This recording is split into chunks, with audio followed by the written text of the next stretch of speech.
हरियाणा की हर अपडेट के लिए बेल आइकन दबाएं और सब्सक्राइब करें STV हरियाणा न्यूज। नमस्कार, स्वागत है आपका। मैं हूं गौरव कुमार पांडे। सीएम ने आज एक बार फिर से जनता को संबोधित करते हुए कोरोना पर राहत भरी खबर दी। सीएम ने बताया कि देश के दूसरे राज्यों के मुकाबले हरियाणा में तेजी से मरीज ठीक हो रहे हैं।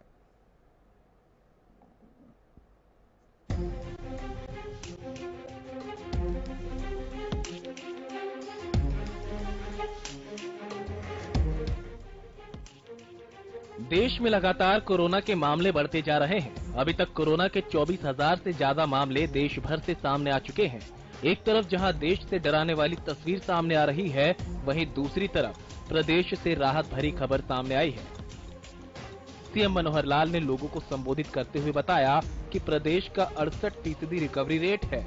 कोरोना से संक्रमित मरीजों के ठीक होने की दर में हरियाणा देश में दूसरे नंबर पर है। पहले पायदान पर केरल है, जिसके बाद हरियाणा दूसरे पायदान पर है। हमारा जो ग्राफ है वो एक जिसको कहना चाहिए हॉरिजॉन्टल आ गया है। हमारा रिकवरी रेट, जो भी लोग पॉजिटिव आए उनका रिकवरी रेट भी आज 68% हो गया है, जो केवल एक प्रदेश केरल से हम पीछे हैं। अन्यथा दूसरा नंबर हरियाणा का है कि आज हम 68% रिकवरी के ऊपर आ गए हैं। साथ ही 12 जिलों में कोई भी कोरोना का केस नहीं है। ऐसे 12 जिलों को ग्रीन जोन में रखा गया है। कोरोना के संबंध में जैसे हमको पता है कि हरियाणा अन्य प्रांतों की तुलना में काफी ठीक दिशा में आगे बढ़ रहा है और हम इसको रोक पाने में सफल हो रहे हैं। वर्तमान में 12 जिले ऐसे हो गए हैं, आज एक भी पॉजिटिव केस उन जिलों में नहीं है, अर्थात वो ग्रीन जोन में आ गए हैं। सीएम ने बताया कि जहां एक तरफ देश के दूसरे राज्यों में केस 7 दिन में डबल हो रहे हैं, वहीं हरियाणा में 18 दिनों में केस डबल हो रहे हैं, जिसका मतलब ये है कि यहां कोरोना पर लगाम लगी हुई है। पिछले 18 दिन से यानी एक प्रकार का जो डबलिंग रेट है देश भर में, तो 7 दिन डबलिंग रेट है। हर 7 दिन बाद पॉजिटिव केसेस की संख्या डबल हो जाती है। हरियाणा में 18 दिन के बाद ये डबल हो रहे हैं केस, अर्थात हमारी आगे कोरोना के जो पीड़ित केसेस की संख्या बढ़ने में हमें बहुत सुविधा हो रही है कि हम नहीं बढ़ पा रहे हैं। इसी के साथ सीएम ने बताया कि प्रदेश सरकार ने एक ऐप लॉन्च की है, जिसके जरिए प्रदेश का हर नागरिक एक ही ऐप पर अपनी सभी परेशानियों के जवाब पा सकता है। ये ऐप इसलिए तैयार की गई ताकि प्रदेश वासियों को परेशान न होना पड़े। इसमें शिक्षा, राशन, कोरोना, किसान, बैंक सभी की जानकारी दी जाएगी। अब इन सब चीजों को एक साथ एक जगह पर लाकर और एक सुविधा ऐसी दी जाए ताकि किसी को भी किसी चीज की आवश्यकता हो तो हम एक ही क्लिक बटन से अपने मोबाइल के माध्यम से उसको प्राप्त कर सके। इस उद्देश्य की पूर्ति के लिए हमने एक ऐप बनाया है, जन सहायक इस नाते से इस ऐप का नाम होगा। कहीं इसका प्रचार हेल्प मी इस नाते से भी हुआ है, लेकिन जन सहायक के रूप में इस ऐप को हम कल से डाउनलोड कर सकेंगे और उसमें से जो आवश्यकता हमारी है, जो सहायता हमको चाहिए, वो हम प्राप्त कर सकेंगे। देश समेत प्रदेश में लॉकडाउन लगा हुआ है, जिसके चलते गरीब तबके के लोगों के सामने खाने की समस्या खड़ी हो गई। ऐसे में जिन लोगों के BPL कार्ड नहीं बन पाए हैं और जिन्होंने राशन कार्ड के लिए अप्लाई किया हुआ है, उन्हें मुफ्त राशन दिया जाएगा। जो लोग वास्तव में गरीब थे, किन्हीं कारणों से उनका BPL कार्ड नहीं बन पाया था, ऐसे लोगों को शायद अभी तक सहायता सुविधा नहीं मिल पा रही थी। लेकिन हमने विचार किया कि जिन्होंने अप्लाई किया हुआ है, कम से कम 3 महीने के लिए 30 जून तक उनको राशन की दुकान पर मुफ्त राशन देने की बात जो भी एक सूची के आधार पर नीचे से रिकमेंड होकर के आई है, ऐसी 1,40,000 लोगों को सीधा राशन देने का भी आज हमने ये पोर्टल खोल दिया है। एक तरफ देश में कोरोना के मामले लगातार बढ़ रहे हैं, वहीं दूसरी तरफ प्रदेश सरकार द्वारा उठाए गए कदमों के चलते प्रदेश में अभी भी कोरोना मामलों पर लगाम लगी हुई है। Bureau report, Haryana news.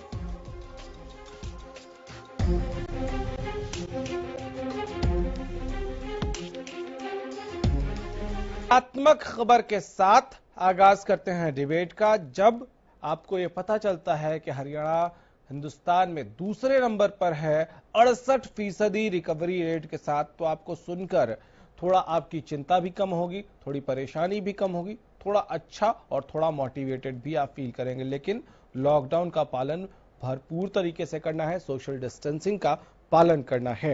हमारे साथ बहुत सारे मेहमान जुड़ेंगे इस डिबेट में। सबसे पहले डॉक्टर अजय गुप्ता, अध्यक्ष हैं एनईटीबी के, आईएमए हरियाणा से हैं। गुप्ता साहब, बहुत शुक्रिया वक्त दिया आपने। नमस्कार गौरव जी। अच्छा, ये कितना सुखद, कितना संतोषजनक है कि हम हिंदुस्तान में दूसरे नंबर पर हैं हरियाणा में रिकवरी रेट के मामले में। 68% जो मरीज हैं वो रिकवर हो चुके हैं।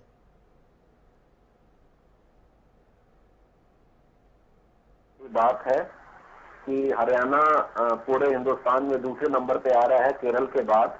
कुछ दिन पहले हमने केरल के मॉडल का जिक्र किया था आपके चैनल के माध्यम से कि केरल का जो कर्व है वो फ्लैट होता जा रहा है, पॉजिटिव केसेस कम हो रहे हैं और रिकवरी बढ़ती जा रही है। शायद ये बात मैंने ही कही थी। और आज जो हमको पता चला है कि हरियाणा दूसरे नंबर पे आ गया, तो डेफिनेटली ये बहुत बड़ा अचीवमेंट है। ये पूरे हरियाणा के जितने भी हमारे प्रदेश के जितने भी लोग हैं, हमारे मुख्यमंत्री साहब हैं, हमारे पुलिसकर्मी हैं, हमारे जितने भी डॉक्टर्स हैं, पैरामेडिकल स्टाफ हैं, आप लोग हैं, मीडिया लोग हैं, सबके लिए बड़ी राहत की खबर है कि डेफिनेटली 68% रिकवरी रेट बहुत अच्छा है। क्योंकि अगर हम पूरे हिंदुस्तान से कंपेयर करेंगे, पूरे हिंदुस्तान का इस टाइम जो रिकवरी रेट है वो है 20.5% और हरियाणा का है ये 68%। तो डेफिनेटली जो पूरे हिंदुस्तान की जो लड़ाई है उसमें भला ही एक छोटा पार्ट प्ले कर रहा है, लेकिन हरियाणा अपना बहुत बड़ा रोल प्ले कर रहा है इसके अंदर डेफिनेटली। दूसरी बात जो खट्टर साहब ने बात की है डबलिंग टाइम, ये बहुत इंपॉर्टेंट है। इन्होंने बात की है केस डबल होने का जो टाइम है प्रतिदिन के हिसाब से वो 18वें दिन में केस डबल हो रहे हैं हरियाणा के अंदर। ये भी बहुत बहुत इंपॉर्टेंट बात है। जबकि पूरे हिंदुस्तान में अभी जो डबलिंग रेट है वो है 10 दिन का, तो 8 दिन फालतू है हरियाणा के अंदर। डेफिनेटली दो राहत की खबर है कि रिकवरी रेट और डबलिंग टाइम ये बहुत महत्वपूर्ण है। ये महत्वपूर्ण है, आगे की दिशा में हम जा रहे हैं, हम प्रोग्रेसिव दिशा में जा रहे हैं। और ये आगे चल के आपको अगर यही स्थिति बनी रही और केसेस डिटेक्ट नहीं हुए तो आने वाले हफ्ते या 2 हफ्तों में आपको एक बहुत बढ़िया हरियाणा का एक कर्व दिखेगा। डेफिनेटली हो सकता है, अगर भगवान ने चाहा तो हम अगले 15-20 दिन में हम केरल के बराबर आ जाएंगे इसके अंदर, अगर यही रहा। और इसमें एक अच्छी बात और है कि 12 डिस्ट्रिक्ट्स कोरोना मुक्त हो गए हैं। बिल्कुल, मैं उसी बात पे आ रहा था कि ये भी बहुत इंपॉर्टेंट है कि ये सब ग्रीन जोन में आ गए। 12 डिस्ट्रिक्ट है हरियाणा की जो कि ग्रीन जोन में आ गया। डेफिनेटली पूरे देश को केरल और हरियाणा से एक इंस्पिरेशन मिलेगा। अच्छा काम जो किया है, डेफिनेटली जो बाकी स्टेट्स हैं जो हम कहते हैं ना कि इसको रेप्लिकेट करना है, जैसे दिल्ली है, पंजाब है, हिमाचल है, महाराष्ट्र है, मध्य प्रदेश है, ये भी स्टेट्स को उनका इंस्पिरेशन मिलेगा, पूरे हिंदुस्तान को इनसे इंस्पिरेशन मिलेगा। तो केरला और हरियाणा एक 2 ऐसे राज्य बन गए हैं जो पूरे हिंदुस्तान के लिए मिसाल बन चुके हैं। लेकिन गौरव जी, मैं आपको थोड़ी और, अगर आप पूरे हिंदुस्तान के लेवल पे आज देखना चाहें, जो पूरे भारत की पिक्चर वो दिखाना चाहता हूं आपको कि आज हम we are into 5th week, 5वां हफ्ता चल रहा है लॉकडाउन का। 24 मार्च से ये लॉकडाउन का आह्वान हुआ था और 24 मार्च को जब ये लॉकडाउन का आह्वान हुआ तो आपने देखा होगा कि जो हमारे पूरे देश का जो आंकड़ा था वो लगभग 500 केस पे था। आज हम लगभग 23-24 हजार केस पे हैं। उस टाइम जो डेली इंक्रीज लॉकडाउन जब हमने किया था तो प्रतिदिन जो केसेस पूरे हिंदुस्तान में बढ़ रहे थे उनका रेट था 21.6%। 21.6 प्रतिदिन के हिसाब से केस बढ़ रहे थे। आज 5वें हफ्ते में लॉकडाउन में जो rate of increase per day है वो आ गया है 21 से गिरकर 8.1%। तो ये देखिए कि कितना इंपॉर्टेंट था 24 मार्च का प्रधानमंत्री का लॉकडाउन का निर्णय।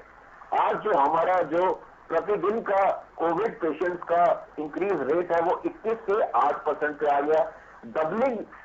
डबलिंग जो रेट था वो था 3 दिन, शुरू में अब 10 दिन हो गया, 5 दिन आया, अब 10 दिन हो गया। तो ये जो टाइम बहुत इंपॉर्टेंट था 24 मार्च का लॉकडाउन का, और अगर ऐसी स्थिति रही अगर आप देखना चाहते हैं कि हिंदुस्तान किस दिशा में जा रहा है, तो अब जो ये 8% का जो आंकड़ा है, अब ये धीरे धीरे अगर मई के महीने में 5 से कम हो गया, फिर मई के एंड तक ये 2% रह गया, डेफिनेटली हम सोच सकते हैं कि हिंदुस्तान में कोविड की जो पेशेंट्स की संख्या है वो धीरे धीरे कम होती जाएगी। तो ये कुछ आंकड़े हैं जो हमको आने वाले दिनों में बताएंगे कि पूरे हिंदुस्तान की कोविड जो हमारी लड़ाई है, हम कहां जा रहे हैं। ठीक है, हमारे साथ और मेहमान भी जुड़े हुए हैं और हमारे साथ अमित नेहरा साहब हैं, वरिष्ठ पत्रकार हैं और कोरोना पर किताब भी लिखी है। नेहरा साहब, आपने तो किताब तो आपकी आ गई। जी बिल्कुल गौरव, मैंने इस पूरे पर्सन पे किताब लिखी है, कोविड-19 एट द रेट 2020। तो इसमें सारे ये डाटा जो है और जो तरीके हैं उसका विस्तार से जिक्र किया है और किस स्तर पे लड़ाई लड़ी जा रही है प्रदेश में, देश में और पूरे विश्व में, तो इसका पूरा विवरण लिखित है। और अमेजन पे गौरव वो 2 दिन फ्री है, बिल्कुल कोई भी बात है करना चाहे तो ले सकता है। जी ठीक है। नेहरा साहब, एक बात बताइए कि आज जो मुख्यमंत्री ने बातें कही, बहुत महत्वपूर्ण बातें कही, उसके साथ साथ एक ऐप भी लॉन्च किया। ये ऐप कितना जरूरी था कि एक ही छतरी के नीचे, एक ही ऐप में आपको जो भी चाहिए, चाहे वो आपको पढ़ाई से रिलेटेड चाहिए, राशन से रिलेटेड चाहिए या इकोनॉमिकल सहायता क्या मिल रही है उससे जुड़ा हुआ चाहिए, किसानों से जुड़ा हुआ चाहिए, हर चीज एक ही ऐप के जरिए मिलेगी कल से। देखिए गौरव, मैं तो ये कहूँगा ये ब्लेसिंग इन डिस्गाइज है, जिसको कहते हैं हिंदी में कुबड़े का लात लगना, वो ठीक हो जाता है, कुबड़ा भी खूब भी ठीक हो जाता है। तो एक मुहावरा है ये, आप बुराई में भी अच्छाई पाने की बात। तो इससे कितना ज्यादा डिजिटलाइजेशन होगा, कितना ज्यादा आप ई गवर्नेंस की तरफ बढ़ेंगे, तो उतना ई गवर्नेंस की तरफ बढ़ेंगे तो उतना भ्रष्टाचार कम होता है। अगर मान लीजिए कोविड ना भी आता तो सरकार ये करती तो ये अच्छा कदम होता। तो ये अच्छी बात है कि सरकार ने जरूरतों को समझा और परिस्थिति ऐसी बनी कि ई गवर्नेंस की तरफ कदम बढ़ाया, तो बहुत ही अच्छा कदम मानूंगा मैं तो ये तो। और हरियाणा के साथ साथ ये तो पूरे देश की जो प्रदेश है पूरे देश में, वहां पे ये मॉडल अडॉप्ट करना चाहिए कि आप घर बैठे सारी चीजें एक ऐप के थ्रू या इलेक्ट्रॉनिक माध्यम के थ्रू आप प्राप्त करें। ये बहुत अच्छा सकारात्मक कदम। बिल्कुल। डॉक्टर गुप्ता, आपसे भी यही सवाल कि ये जो ऐप सरकार ने लॉन्च की है, हालांकि आज इसको डाउनलोड नहीं कर सकते, कल से शुरू हो जाएगा, और इसमें जो सरकार के अधिकारी हैं उनकी भी एक बहुत महत्वपूर्ण, यंग अधिकारी हैं, उनकी भी बहुत महत्वपूर्ण भूमिका है। ये सरकार की सकारात्मक सोच है कि एक ही छत के नीचे, चाहे आपको मेडिकल सलाह चाहिए, आपको अगर स्टूडेंट्स हैं उनको किसी तरह की हेल्प चाहिए, इकोनॉमिकल हेल्प जो सरकार कर रही है उसके बारे में जानना हो, किसानों के लिए सब कुछ एक ही पोर्टल के नीचे, एक ही ऐप के अंडर सब कुछ मिलना, ये बहुत अच्छा स्टेप है। गौरव जी, देखिए ये जो सोच है वो बहुत अच्छी सोच है। वो सोच अच्छी इसलिए है क्योंकि आप ये देखिए कि हम ये लॉकडाउन का 5वां हफ्ता चल रहा है, हम बहुत ही मजबूरी में अपने घर से बाहर निकलते हैं, जब हमको किराना लेना पड़ता है, कोई ग्रोसरी शॉपिंग पे जाते हैं, अदरवाइज हम लॉकडाउन है। हमको देश दुनिया के बारे में या तो मीडिया या इलेक्ट्रॉनिक मीडिया से पता चलता है, और हमको ये भी पता चलना चाहिए कि देश दुनिया में क्या चल रहा है और बाकी जो हमारे दोस्त हैं या बाकी देश में क्या स्थिति है, हमको क्या जरूरत है, किस चीज की जरूरत है, किस चीज की नहीं है। अब ये ऐप जब ये चालू होगा, आप कह रहे हैं कि कल से हम डाउनलोड कर सकते हैं, उसको यूज कर लेंगे, तो डेफिनेटली जैसे जैसे हम इस्तेमाल करेंगे रियल टाइम बेसिस पे, तो आने वाले 4-5 दिन में जब इसको हम पूरी तरह समझ लेंगे तभी इस पे कमेंट करना उचित होगा। लेकिन पेपर पे, ब्लैक एंड व्हाइट पेपर पे जैसा बताया गया है, तो ये ऐप बहुत ज्यादा यूजफुल होनी चाहिए और अपनी तरह की एक यूनिक टाइप की ऐप है। और डेफिनेटली अगर ये ऐप आगे चल के सक्सेसफुल होती है तो डेफिनेटली यू नेवर नो कि बाकी स्टेट्स, बाकी जो राज्य है हमारे, वो भी इसको इस पर सोच विचार करें और ऐसी ऐप बनाकर वो भी जो अपने प्रदेश के लोग हैं वो उनको दे पाए और इसका यूज कर पाए। ठीक है। लेकिन नेहरा साहब, अब ये ठीक है, ये टेक्निकल बात है कि ये ऐप है, शुरुआत में इस पे लोड आएगा, इतने सारे लोग डाउनलोड करेंगे तो फंक्शनिंग हो सकता है थोड़ा ऊपर थोड़ा नीचे हो, लेकिन ये सोच बहुत सकारात्मक है और हम तो यही चाहेंगे कि इसकी तकनीकी अगर कोई प्रॉब्लम थोड़ी बहुत इधर उधर रहती भी है तो वो बहुत जल्दी दुरुस्त हो जाएंगी और सही दिशा में जा रहे हैं हम। बिल्कुल करो, मैंने जो पहले बात कही अगर कोविड-19 ना भी आता तो इस तरह की ऐप्स की जरूरत थी देश को, प्रदेश को, क्योंकि भ्रष्टाचार जो पनपता है वो ह्यूमन इंटरवीन जहां पे होता है वहीं पे भ्रष्टाचार की उत्पत्ति होती है। जहां पे मशीन आ जाती है तो मशीन गड़बड़ नहीं करती, मशीन सूचनाओं को दबाती नहीं, फाइलें दबाती नहीं। फाइलें कौन दबाता है? आदमी दबाता है, सीट दबाती है। अगर वो सीट ही खत्म कर दी जाए बीच में तो वो सीधी सूचनाएं जाएंगी और ट्रांसपेरेंसी आएगी। तो ये जो गुड गवर्नेंस है वो ऐप से ही संभव है, इलेक्ट्रॉनिक माध्यम से संभव। आपने जो कहा वाजिब है ये सवाल कि जो नई ऐप नई इंट्रोड्यूस हुई है तो उसमें निश्चित तौर पे खामियां होंगी, बग्स भी होंगे, कई चीजें होंगी। तो जो इंजीनियर है अपने सॉफ्टवेयर इंजीनियर वो दूर कर लेंगे, इसमें ज्यादा पैनिक लेने की जरूरत नहीं है। बिल्कुल, अगर मंशा साफ है सरकार की तो सारी चीजें ठीक हो जाएंगी। ऑनलाइन एक बहुत ही अच्छा कदम है और धीरे धीरे आपको आदत डालनी ही पड़ेगी इसमें, क्योंकि आपने पीछे देखा होगा, खबर भी चलाई होगी, छात्रवृत्ति घोटाला था, पेंशन घोटाला था, तो उसमें लाखों ऐसे लाभार्थी दूर हो गए थे जो बिना वजह पैसे ले रहे थे गैर कानूनी तरीके से कागजों में। जब उन इलेक्ट्रॉनिक उस पे आया सारा मामला तो दूर हो गया। हालांकि एक दूसरा पहलू इस बात का कि जो गैर कानूनी तरीके से जो पेंशन ले रहे थे या छात्रवृत्ति ले रहे थे उन पे कार्रवाई क्यों नहीं हुई, और जो ठीक है वो एक कार्रवाई क्यों नहीं हुई, वो एक अलग विषय है। मामले का दूसरा पहलू हो सकता है जी। ठीक है, लेकिन आज क्योंकि हम तो कोशिश कर रहे हैं कि लेकिन उससे कि बहुत ज्यादा जो एक नकारात्मकता बन गई थी लोगों में, भी एक खौफ बढ़ने लग गया था, डर बढ़ने लग गया था, इन सब के बीच मुख्यमंत्री का ये आंकड़ा साझा करना कि हम देश भर में दूसरा सबसे बेहतर लड़ाई लड़ने वाला राज्य है और जहां 68% के दर से मरीजों के ठीक होने की संख्या है, ये कितना सुखद। देखिए निश्चित तौर पे अच्छी बात है। और गौरव एक बात मैं बताना चाहूंगा कि ये सारी जो लड़ाई है ये इम्यून सिस्टम के खिलाफ है वायरस के। जिसका इम्यून सिस्टम जिस व्यक्ति का जितना बढ़िया होगा तो उस पर असर उतना ही कम करेगा। तो ये है कि जेनेटिक रूप से हरियाणा पंजाब का जो इलाका है वो मजबूत रहा है शुरू से ही, क्योंकि खान पान अच्छा रहा है, यहाँ पे वातावरण अच्छा रहा है, तो जेनेटिकली स्ट्रांग रहे हैं। डॉक्टर साहब बैठे हमारे साथ तो इस पे भी ज्यादा प्रकाश डाल सकते हैं। तो काफी हद तक इस फैक्टर की भी मैं मानूंगा कि भूमिका रही है, क्योंकि मेरे सामने एक केस आया था पलवल में। तो पलवल में एक 69 ईयर ओल्ड 69 साल के बुजुर्ग में कोरोना पॉजिटिव मिला था।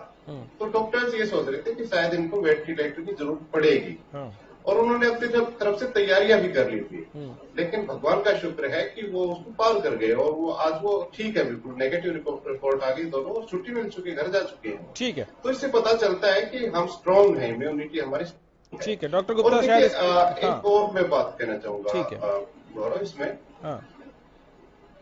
पूरा करें वो ये है कि आज एक खबर आई है मेरे पास जी। हाँ पूरा करें आप। वो ये है कि आज सुबह 3 बजे कोटा से स्टूडेंट आए हैं गुड़गांव में 70 और 10 उनके अभिभावक हैं हरियाणा रोडवेज की बसों में। तो सरकार ने एक प्रेस रिलीज जारी की, उसमें ये कहा है कि जो ये आए हैं कोटा से जितने भी आदमी, तो उनका पहले तो टेस्ट किया जाएगा कि ये कोरोना पॉजिटिव है या नहीं, और उसके बाद 2 दिन के लिए इनको आइसोलेशन में रखा जाएगा सेक्टर 9 में। तो मुझे ये समझ में नहीं आया कि चलो टेस्ट होगा तो उसमें रिपोर्ट भी आ जाएगी ये पॉजिटिव है नेगेटिव है, लेकिन कई बार क्या होता है कि 14 दिन का ये क्वारंटाइन पीरियड इसलिए बनाया गया है कि जो सिम्टम वगैरह है और चीजें हैं वो इंक्यूबेशन पीरियड आप मान लीजिए वो 14 दिन का होता है। तो 2 दिन में क्या होगा, ये समझ से परे की बात है। या तो टेस्ट करते, ये हाथों हाथ अगर टेस्ट का रिपोर्ट आ जाती है तो घर भेज दें। 2 दिन वाला मेरे को समझ में नहीं आया। ये डॉक्टर साहब इस पे ज्यादा प्रकाश डाल सकते हैं, उनसे ठीक है डॉक्टर गुप्ता, आपके लिए 2 चीजें हैं। वो 14 दिन का क्वारंटाइन उनका क्यों नहीं किया? ठीक है डॉक्टर गुप्ता, 2 सवाल है। एक तो जो नेहरा साहब ने कहा कि हरियाणा पंजाब में परंपरागत तौर पर इम्यूनिटी बेहतर रही है, तो इसकी वजह से भी जो ठीक होने का दर है वो बेहतर है। और दूसरा वो कोटा से आए स्टूडेंट्स के बारे में। गौरव जी देखिए, बहुत इंपॉर्टेंट है कि आज जैसे हमारे सीएम साहब ने, खट्टर साहब ने बोला है कि हरियाणा में जो पेशेंट्स का, कोविड पेशेंट्स का रिकवरी रेट है वो 68% के लगभग आ चुका है। और डेफिनेटली जब अब हमको ये स्टडी भी करना चाहिए कि क्या हरियाणा क्यों बाकी प्रदेशों से, बाकी राज्यों से अच्छा रहा है, केरला क्यों बाकी राज्यों से अच्छा रहा है। डेफिनेटली अब आप देखेंगे तो गोवा, मणिपुर और अरुणाचल प्रदेश, ये 3 राज्य ऐसे हैं जिनमें रिकवरी बहुत अच्छी है। लेकिन इनमें क्या है, रिकवरी आसान है क्योंकि इनके नंबर ऑफ केसेस कम थे। तो हम गोवा, मणिपुर और अरुणाचल को एक्सक्लूड कर देते हैं क्योंकि नंबर ऑफ केसेस कम थे इनके अंदर। अब बात आती है केरला और हरियाणा की। केरला और हरियाणा की पिक्चर ज्यादा इंपॉर्टेंट इसलिए है क्योंकि कोविड के केसेस ज्यादा थे, 272, 275 के आसपास हरियाणा में, और केरला में तो बहुत ज्यादा थे। अब जहां तक जो मुझे लगता है 4-5 कारण जो है जो हरियाणा को सक्सेसफुल बनाते हैं रिकवरी के अंदर, डेफिनेटली तो हेल्थ केयर इंफ्रास्ट्रक्चर है जो हमारे हरियाणा है। डेफिनेटली जितने भी आप डिस्ट्रिक्ट ले लीजिए उनमें जो हेल्थ केयर फैसिलिटीज है, चाहे वो मेडिकल कॉलेज है, चाहे वो प्राइवेट नर्सिंग होम है, चाहे वो कॉर्पोरेट हॉस्पिटल्स हैं, देखिए हेल्थ केयर फैसिलिटी हरियाणा का इंफ्रास्ट्रक्चर काफी अच्छा है। आप हर राज्य, आप मेडिकल कॉलेज की बात कर लीजिए, गुड़गांव में मेडिकल कॉलेज है, गुड़गांव में कितने सारे कॉर्पोरेट हॉस्पिटल्स हैं, नर्सिंग होम है। आप बाकी लोकेशन पे भी देख लीजिए, रोहतक PGIMS है आपके पास, आपका सोनीपत में है, फिर अलग अलग जगह, जितने भी जगह मतलब बहुत ही रिमोट एरिया को छोड़ के आसपास। नूह की हम बात करते हैं, नूह में नंबर ऑफ केसेस बहुत है, तो वहां भी बहुत बढ़िया रिकवरी है।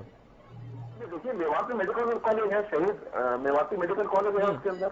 तो डेफिनेटली आपका हेल्थ केयर इंफ्रास्ट्रक्चर नंबर 1 जो सक्सेस कर है। नंबर 2, जैसे मेरे साथी पैनलिस्ट ने बोला है, इम्यूनिटी। डेफिनेटली हरियाणा और पंजाब का जो खान पान है वो बताता है कि सब जो पॉपुलेशन है, इधर की जो नॉर्थ साइड की पॉपुलेशन है, उनकी इम्यूनिटी थोड़ी ज्यादा अच्छी है। डेफिनेटली जब हम वायरल डिसीजन से फाइट करते हैं, डेफिनेटली जैसे कोविड है, तो अगर जितनी आपकी बॉडी इम्यूनिटी है वो आपको हेल्प करेगी, जो नेचुरल बॉडी इम्यूनिटी है वो आपको डेफिनेटली फाइट देगी कोविड के लिए। तो डेफिनेटली आप इसको कह सकते हैं कि हमारे जो नॉर्थ एरिया है, हरियाणा पंजाब है, जिसकी खान पान के कारण डेफिनेटली जो हमारी बॉडी इम्यूनिटी वो बहुत अच्छी है। तीसरा जो सबसे इंपॉर्टेंट मानता हूं, लॉकडाउन। देखिए जो क्वारंटाइन और लॉकडाउन का जो हमने पालन किया है हरियाणा के अंदर, हमको एक छुटपुट घटनाओं को छोड़ के पूरे प्रदेश में, पूरे हरियाणा के अंदर आपको ज्यादा कंप्लेंट्स नहीं मिली है कि लॉकडाउन का उल्लंघन हुआ है। आपको पंजाब में भी देखने को मिला है, आपको महाराष्ट्र में देखने को मिला है, आपको कर्नाटका में देखने को मिला है, उत्तर प्रदेश में देखने को मिला है। माइग्रेंट्स की जो माइग्रेंट्स हुआ था उसमें तो, इमिग्रेशन जो हुआ था उसमें तो पूरे देश पे असर हुआ था। लेकिन उस टाइम भी हरियाणा सरकार ने जो अपने बॉर्डर थे दिल्ली और यूपी से सील कर दिए थे। तो डेफिनेटली बहुत अच्छा हमने लॉकडाउन और क्वारंटाइन का पालन किया है। चौथा जो मैं मानता हूं वो है टेस्टिंग। देखिए हमारे हॉस्पिटल्स हैं, हमारे पास लैब्स हैं, अच्छी से अच्छी लैब्स हैं हमारे पास, जिन्होंने टेस्टिंग चालू कर दी थी, खूब टेस्टिंग भी की है। और आज भी जो रैपिड कार्ड टेस्ट की किट्स है वो मानेसर में बन रही हैं।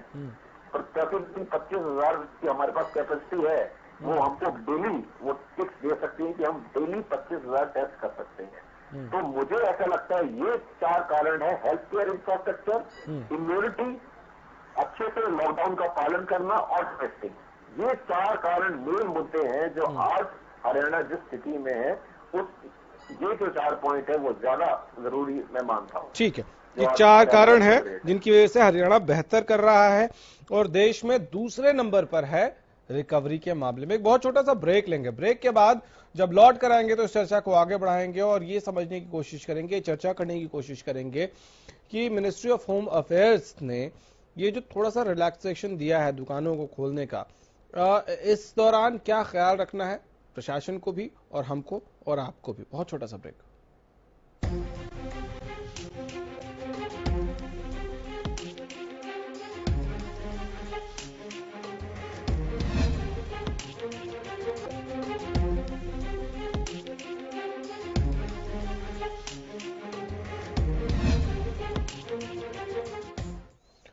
ब्रेक के बाद एक बार फिर से आपका स्वागत है। हम चर्चा को आगे बढ़ाएंगे और हमारे साथ Swati Maheshwari, doctor Swati Maheshwari health expert के तौर पर वो भी जुड़ गई हैं। डॉक्टर स्वाति, सबसे पहले आपसे ही जानना चाहूंगा 68% रिकवरी रेट हरियाणा में होना, क्योंकि ये मैं बाकी पैनलिस्ट से पूछ चुका हूं सवाल, एक डॉक्टर के नाते आपको क्या लगता है कितना संतोषप्रद है ये? मेरे ख्याल से काफी अच्छा फिगर है गौरव, और मुझे लगता है कि इसकी काफी सराहना होनी चाहिए, क्योंकि जैसे अभी हम देख रहे हैं हरियाणा का जो डबलिंग रेट है वो भी काफी बढ़ गया है, 17 दिन के आसपास हो गया है, 18 हो गया जी 18 हो गया। अच्छा, वो आपने संशोधन कर दिया इसमें। और जबकि अगर हम देखें एवरेज, अगर हम इंडिया का दिखे तो वो भी 10 दिन है, तो उससे भी अच्छा हरियाणा का चल रहा है और ये एक बहुत अच्छी बात है। और प्रशासन ने समय से स्टेप्स लिए और सबसे ज्यादा जरूरी इस वक्त यही है, जितना ज्यादा हम डोर टू डोर स्क्रीनिंग कर पाए, जितना ज्यादा हम ऐसे क्लस्टर्स को ढूंढ पाए जहां पर की इन्फेक्शन के चांसेस ज्यादा हैं, तो उतनी ही जल्दी हमारा हरियाणा खुलने के कगार पर आ जाएगा और हम ये लॉकडाउन के फेज से बाहर आ जाएंगे। तो मुझे लगता है कि प्रशासन ने बहुत अच्छे स्टेप्स लिए हैं और जल्दी जल्दी लोगों को चिन्हित कर लिया, जिनके जहां भी पॉजिटिव आए उनके अच्छे समय से कांटेक्ट ट्रेसिंग करी, उनको ढूंढा गया। तो ये एक अच्छा स्टेप गवर्नमेंट ने लिया। वरना पहले देखिए, अगर आप शुरू में देखें तो हरियाणा में बड़े तेजी से केसेस आ रहे थे और उस टाइम काफी माहौल ऐसा बन रहा था कि क्या हरियाणा में बहुत ज्यादा केसेस हो जाएंगे, क्या हमारा लॉकडाउन और लंबा खिंचेगा। तो अब मुझे लगता है कि एक अच्छी स्थिति में हम लोग हैं, जहां अगर अच्छी स्थिति में है, लेकिन मिनिस्ट्री ऑफ होम अफेयर्स की तरफ से जो छूट दी गई उसके बाद कई जगहों पर दुकानें खोलने की जो परमिशन दी जा रही है, आपको लगता है कि हालांकि देखिए उसका इकोनॉमी हमारी इस लॉकडाउन में उस पर बहुत ज्यादा असर पड़ रहा है, लेकिन ये जो दुकानें खुल रही हैं, क्या इसमें अब जिम्मेदारी आम लोगों की बढ़ जाती है और प्रशासन की भी बढ़ जाती है कि ठीक है कुछ जगहों पर दुकान खोलने की अनुमति जरूर मिल गई है, लेकिन सोशल डिस्टेंसिंग का पालन हम सबको करना ही होगा? जी हाँ, बिल्कुल। हम लोग एक बहुत ही नाजुक धार के ऊपर चल रहे हैं गौरव, और लोगों को ये समझना बहुत ही ज्यादा जरूरी है कि अगर रिलैक्सेशन मिल रहे हैं तो वो इस वजह से नहीं मिल रहे हैं कि हमारे ऊपर से कोरोना का संकट टल गया है। वो रिलैक्सेशन सिर्फ इसलिए मिल रहे हैं ताकि जो हमारी जीविका है वो भी चलती रह सके, वो भी कुछ पटरी पर वापस आ पाए। तो ये इसलिए है। तो अगर हम इन नियमों का पालन नहीं करेंगे, अगर हम लापरवाही करेंगे, तो आज जो आपको रिलैक्सेशन मिले हैं वो बदल जाएंगे, वो आपका एरिया लॉकडाउन एरिया बन जाएगा और भी ज्यादा समय के लिए आप कोई भी बाहर नहीं निकल पाएंगे, कोई भी अपनी जीविका को शुरू नहीं कर पाएंगे और आप ही के लिए चुनौतियां बढ़ेंगी। तो इसलिए अच्छा है कि हम लोग ये समझें कि जो रिलैक्सेशन जहाँ जहाँ मिल रहे हैं, जहाँ कोरोना के कदम अभी नहीं पड़े हैं, वहाँ हम ये कदमों को नहीं पड़ने दें और ये हमारे ऊपर ही है। अगर हम लोग ही लापरवाही करेंगे तो कोरोना आ जाएगा, अगर हम लोग उसको सचेत रहेंगे और जितने भी नियम है उनका पालन करेंगे तो कोरोना बिल्कुल भी नहीं आ पाएगा। तो मतलब हम खुद को बचाने की जिम्मेदारी हमारी खुद की ही है। नेहरा साहब, बिल्कुल इसी पर आपकी भी टिप्पणी चाहता हूं कि कुछ जगहों पर रिलैक्सेशन मिला है, कुछ जगहों पर दुकानें खोलने की अनुमति मिली है, इससे क्या आम आदमी की जिम्मेदारी और ज्यादा बढ़ जाती है और प्रशासन की भी? मेरा कनेक्शन थोड़ा ठीक नहीं है, दोबारा एक बार कनेक्ट कराओ। चलिए, लगता है नेहरा साहब तक आवाज नहीं पहुंच रही। यही सवाल का जवाब डॉक्टर गुप्ता आप दे दीजिए।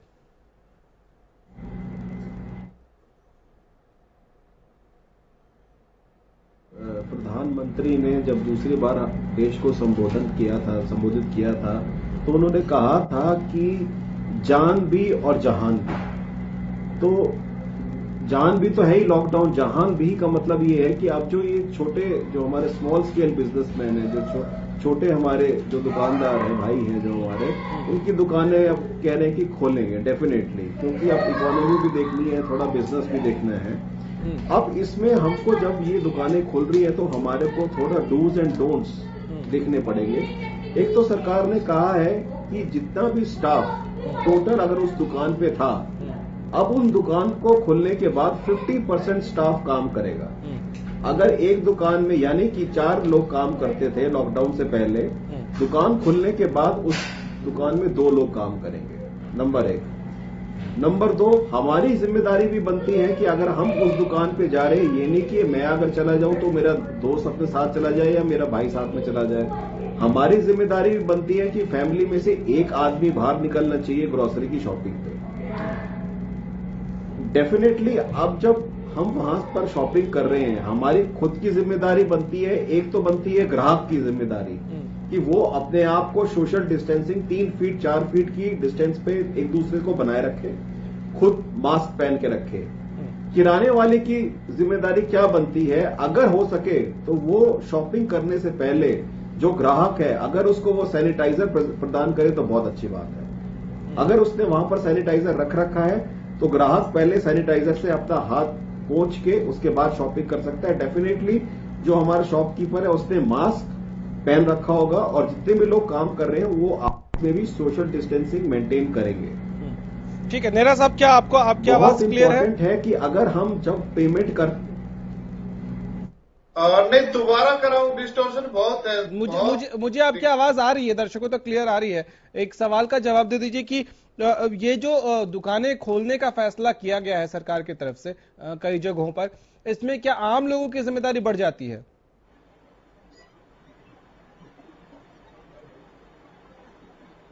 थोड़ा जोर से बोले। चलिए, ऑडियो का थोड़ा सा प्रॉब्लम है, इसको दुरुस्त करने के लिए बोलूंगा अपनी टीम को। डॉक्टर स्वाति, आपसे जानना चाहूंगा कि इस वक्त हरियाणा की सरकार और हरियाणा में प्रशासन और अलग अलग लोग अपने अपने स्तर पर बहुत कुछ काम कर रहे हैं। इसी में एक बहुत इंपॉर्टेंट बात जो सिरसा में नजर आ रही है कि सिरसा के विधायक जो हैं गोपाल कांडा, उनके निर्देश पर 28 से 30 हजार जरूरतमंदों को हर रोज खाना खिलाया जा रहा है। ये कितना इंपॉर्टेंट है?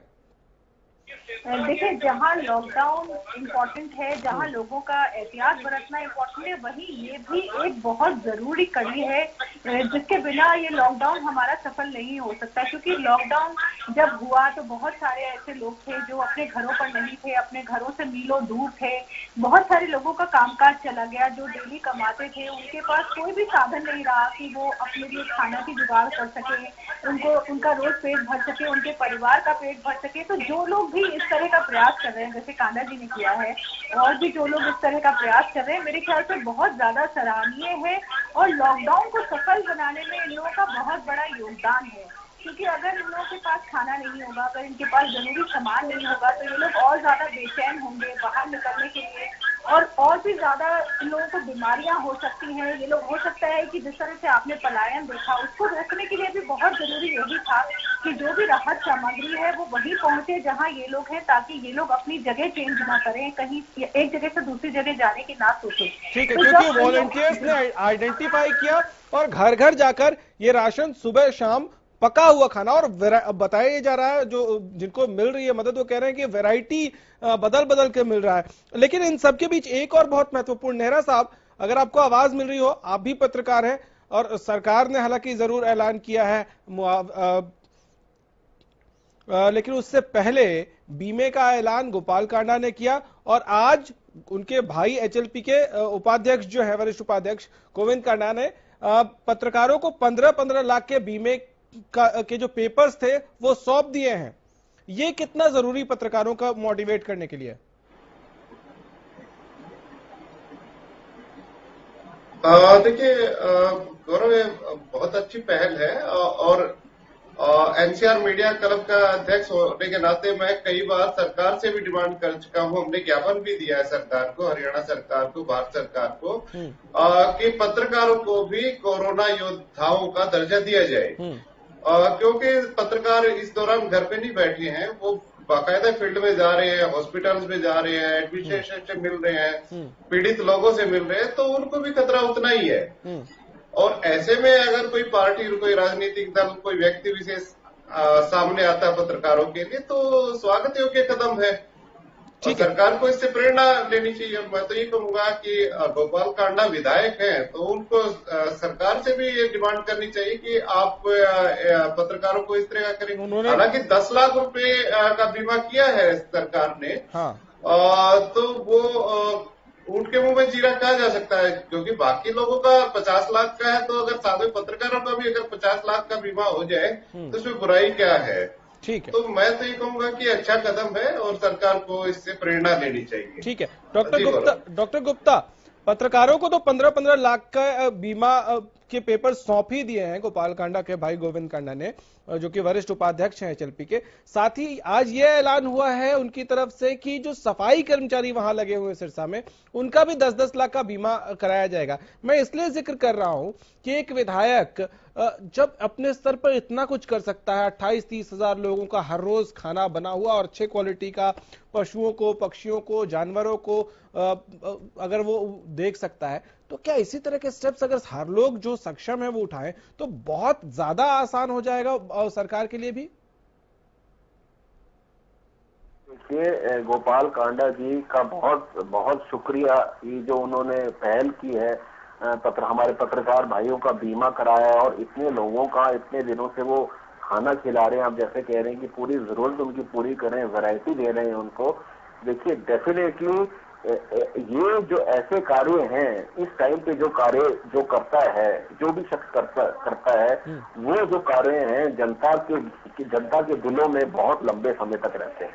ठीक है, अब तो वही बात है कि हाँ, पूरा करिए। मजबूरी में जब जनता को जरूरत थी उनके नेता की, जब जनता भी मुश्किल में थी, मजबूरी में थी, तब उनके नेता ने उसकी मदद की है। तो ये जिससे go down a long memory lane, मतलब बहुत दूर तक उनकी याददाश्त में जाएगा गोपाल कांडा जी का ये अच्छा काम। ठीक है, अब आखिरी 1 मिनट है मेरे पास मुश्किल से। नेहरा साहब, ग्रीन कार्ड होल्डर्स जो हैं उनके लिए भी वो हमेशा, क्योंकि लगातार डिमांड्स आ रही थी कि हमको राशन नहीं मिल रहा, हमको मदद मिल नहीं रही, जो लोअर मिडिल है या एपीएल जो लोग हैं, उनके लिए भी आज सरकार ने अनाउंस कर दिया है कि उनको भी राशन मिलेगा। ये भी एक बहुत महत्वपूर्ण कदम, क्योंकि सिर्फ बीपीएल नहीं, आज की तारीख में एपीएल वाले जो हैं उनको भी परेशानी तो हो ही रही थी।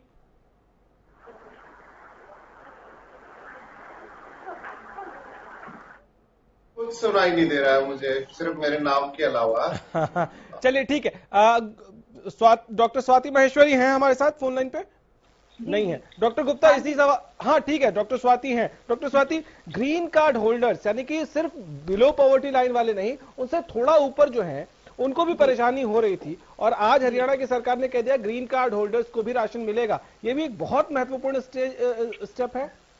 बहुत बहुत ज्यादा गौरव, और ये स्टेप अच्छा है कि लिए जा रहे हैं और लेने भी चाहिए थे, क्योंकि वो भी एक ऐसा वर्ग है जो इस वक्त समय की मार झेल रहा है। उनके लिए भी बहुत मुश्किल हो रहा है 2 वक्त की रोटी जिताना, और किसी ने उनके बारे में सोचा, मुझे लगता है कि वो लोग भी आज काफी खुश होंगे कि प्रशासन उनके लिए भी स्टेप्स ले रहा है। कहीं ना कहीं वो नेग्लेक्टेड फील कर रहे थे, तो अब उनको भी ये जरूरतें पहुंचेंगी। तो मुझे लगता है प्रशासन ने बहुत अच्छा स्टेप्स लिया है, और बाकी राज्यों को भी इस तरह के स्टेप्स उठाने चाहिए। इस वर्ग को भी राहत मिलनी चाहिए ताकि उनको भी राशन वगैरह मिल सके, और उनकी भी जो इस वक्त सैलरी पे मार पड़ी है, उनकी भी जो जीविका पे मार पड़ी है, वो उसको सहने लायक कुछ समय के लिए बन पाए। चलिए, आप सभी का बहुत शुक्रिया हमारे साथ जुड़ने के लिए। तो बहुत सारे महत्वपूर्ण कदम सरकार की तरफ से भी उठाए जा रहे हैं, लेकिन इन सब के बीच जिम्मेदारी आपकी यानी कि आम आदमी की सबसे ज्यादा है कि तमाम जो लॉकडाउन के बीच राहत मिल रहा है, सरकार की तरफ से जो कोशिशें की जा रही है, कामयाब तभी होंगी जब आप सरकार का, देश का, अपने परिवार का, खुद का साथ देंगे। फिलहाल इतना ही, इजाजत दीजिए, नमस्कार।